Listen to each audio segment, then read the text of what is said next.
નમસ્કાર વિદ્યાર્થી મિત્રો, આજના ટોપિકમાં આપણે શું લઈશું તો કે હાઉ મેની અને હાઉ મચ. હાઉ મેની અને હાઉ મચની ખાલી જગ્યા તમે ઘણીવાર ફિલઅપ કરી હશે, ભરી હશે, પરંતુ મેની અને મચ કઈ રીતે યુઝ કરવું, કઈ રીતે વાપરવું એની આપણને ખબર હોતી નથી.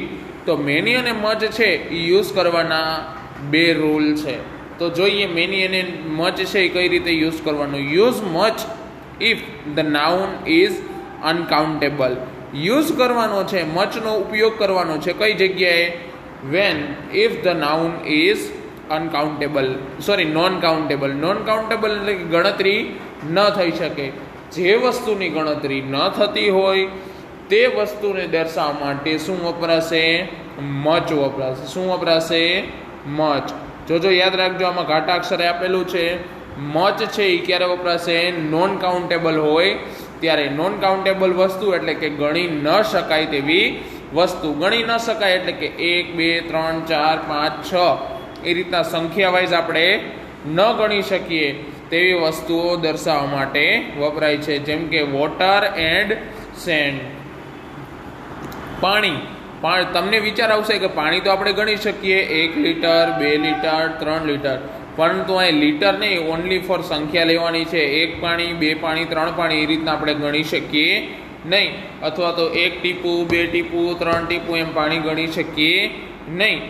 એવું ન ગણી શકાય તેવી વસ્તુ હોય એના માટે શું વાપરી શકાય? મચ વાપરી શકાય. સેકન્ડ છે many. Use many if noun is countable.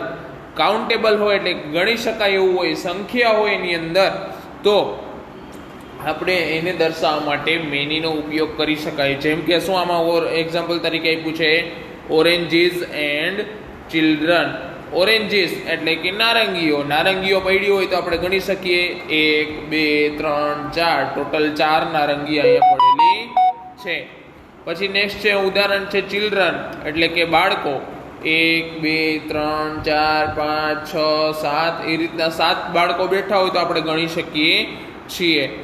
પ્લસમાં બીજું શું આપેલું છે? નીચે વાક્યમાં એક્ઝામ્પલ આપ્યું છે કે I don't have much money. I don't have એટલે કે મારી પાસે નથી. મચ મની એટલે કે વધારે પૈસા.